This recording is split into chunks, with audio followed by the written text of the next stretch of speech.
अफगानिस्तान के काबुल से 13 साल का एक बच्चा प्लेन के व्हील में छिपकर दिल्ली पहुंच गया।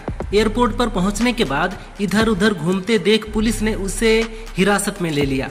पूछताछ में उसने बताया कि वो ईरान जाना चाहता था, लेकिन गलती से भारत आने वाली फ्लाइट में चढ़ गया। अधिकारियों ने बताया कि बच्चा 94 मिनट तक व्हील एरिया में छिपा रहा। 10,000 फीट से ऊपर ऑक्सीजन बहुत कम होती है, ऐसे में बच्चे की मौत हो सकती थी।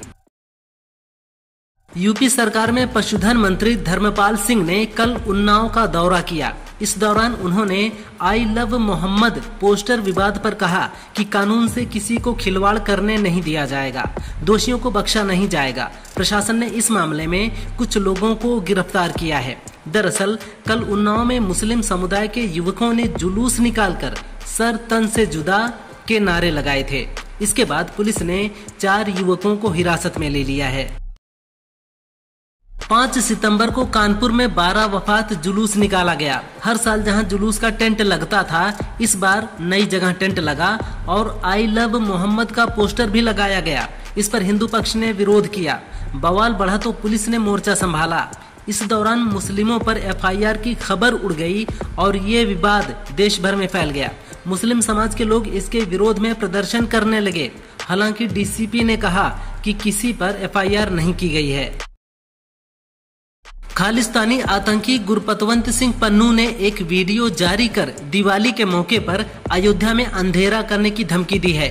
उसने कहा कि दिवाली पर वो पंजाब में रहेगा। जब अयोध्या में लाखों दिए जलाए जाएंगे तो वो वहां अंधेरा करवाएगा। पंजाब हिंदुस्तान का हिस्सा नहीं है। 19 अक्टूबर तक प्रवासी हिंदू पंजाब छोड़ दें, वरना उन्हें गंभीर नतीजे भुगतने पड़ेंगे। पंजाब में हिंदू आतंकवाद फैलाने वाले लोग नहीं रहेंगे। अक्षय कुमार पर पैसों की सोच रखने का आरोप लगता रहता है। इस पर उन्होंने कहा, अगर मैंने पैसे कमाए हैं तो लूट कर नहीं कमाए, मैंने काम करके कमाए हैं। 8 साल से मैं सबसे ज्यादा टैक्स भरने वाला इंसान हूँ। कमाता हूँ, टैक्स देता हूँ और सेवा भी करता हूँ। जब तक आप चोरी नहीं कर रहे, जब तक आप मेहनत कर रहे हैं, तब तक कोई दिक्कत नहीं। मुझे कोई फर्क नहीं पड़ता कि कोई मुझे पैसों की सोच रखने वाला इंसान कहे।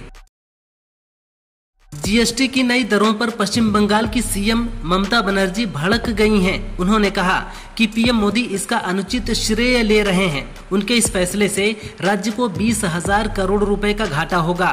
फिर भी वो फैसले का स्वागत करती हैं, क्योंकि उन्होंने ही अतिरिक्त GST बोझ हटाने की मांग की थी और इससे आम आदमी को फायदा होगा।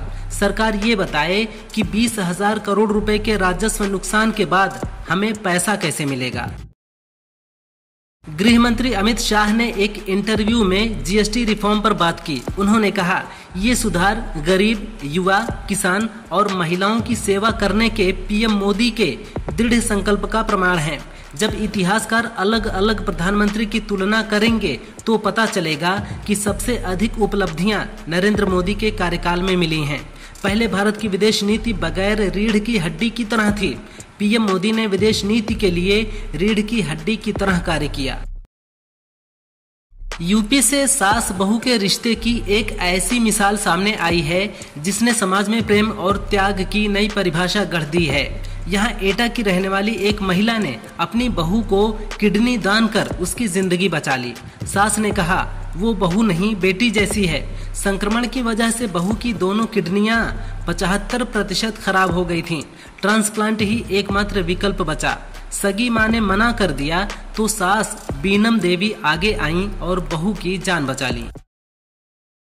सपा नेता आजम खान की रिहाई के बाद उनके BSP में शामिल होने को लेकर सियासी अटकलें तेज हो गई हैं। इस पर सपा सांसद रुचि वीरा ने कहा कि आजम साहब बहुत बड़े नेता हैं, मुझे नहीं लगता कि वो BSP में शामिल होंगे।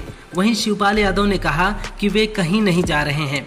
इसी बीच BJP प्रदेश अध्यक्ष भूपेंद्र सिंह चौधरी ने कहा कि आजम खान सपा के संस्थापक सदस्य हैं, वो कहां जाएंगे ये तो वही तय करेंगे।